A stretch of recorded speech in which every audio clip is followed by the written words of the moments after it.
Hi, this video will go through how to access NVivo through American University's virtual apps and desktop system. I'm going to be showing you both the desktop client and the web browser version. So we're going to exit this and open up the virtual apps. Hold on one second. So we're going to go over the desktop client first. Make sure that you have gone to American University's website and followed the downloading and installing instructions. Um, you can download it here and then just follow the rest of the instructions on the AU website on finishing your install.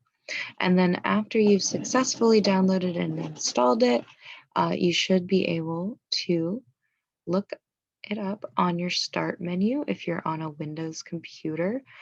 If you're on a Mac, you should also be able to look it up with the rest of your software.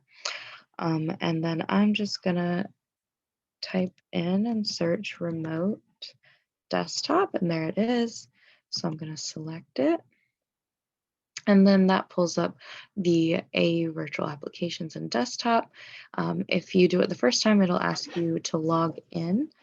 And then on the right-hand side, there's the virtual lab desktop option. Select that option.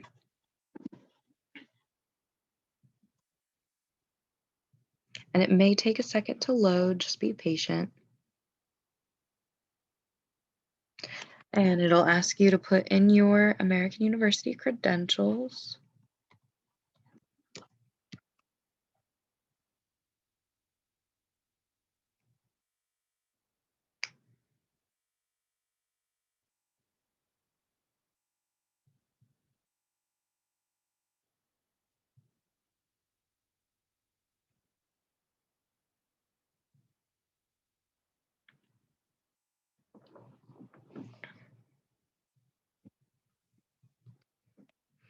All right, and there we go.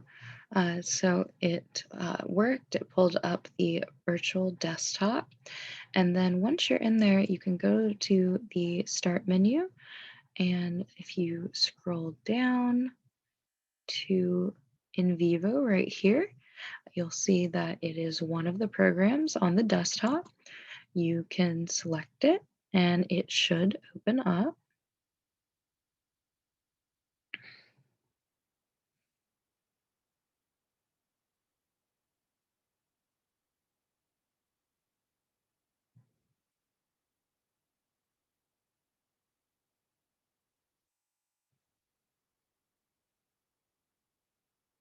It may take a second to load, just be patient.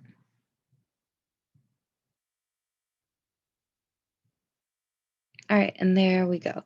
If you have an NVivo account, you have the option of logging in, but you don't have to. If you just want to create a new project, you can also work on a sample project that's preloaded with some data you can play around with if you're just learning how to use NVivo.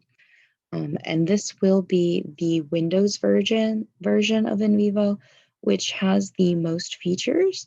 The Mac version does not have as many features as Windows. So if you're working on a Mac, this is a great option to get the full features that NVivo has.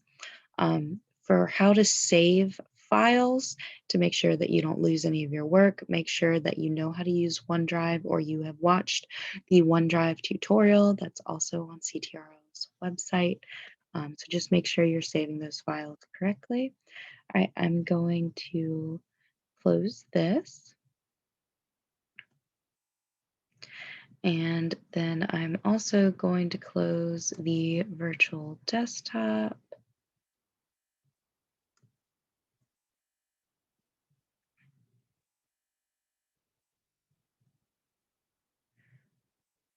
All right. And then last thing I'm going to show you is how to use the web browser version. So there's directions on the AU website for how to use the web browser version, but it's very similar. In the browser of your choice, you would just navigate to this website right here, the aka.ms/ WVDARM web, and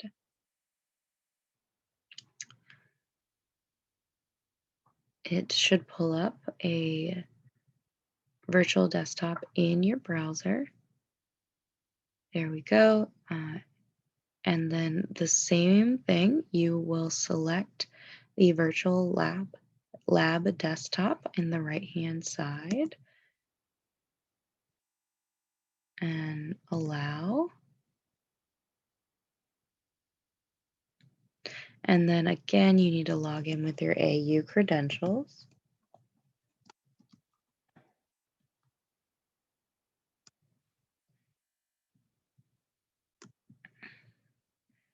And there you go. There is the virtual desktop on a web browser. And same thing, you can go to the start menu and go down to where it says NVivo.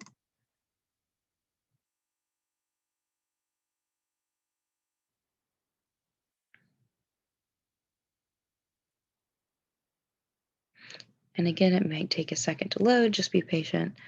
But there you go. There is the NVivo interface. And again, you can select a new project, or if you're just trying to play around with some data, you can select one of the sample projects. And once you select it, you'll put in project title, etc. there. I'm gonna cancel since this is just an example. I'll pull open a sample project though, just so you can see the NVivo interface is the same.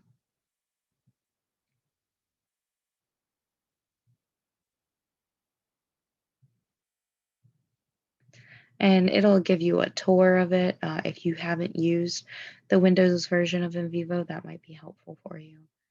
But I'm going to skip the tour. And there you go. It'll have the same interface as the downloaded app on a Windows PC version of NVivo. So there you go. If you're looking to get all of the features of NVivo, if you're working on a Mac and it isn't letting you use all the features, this is a great option. All right, thank you. I hope that was helpful.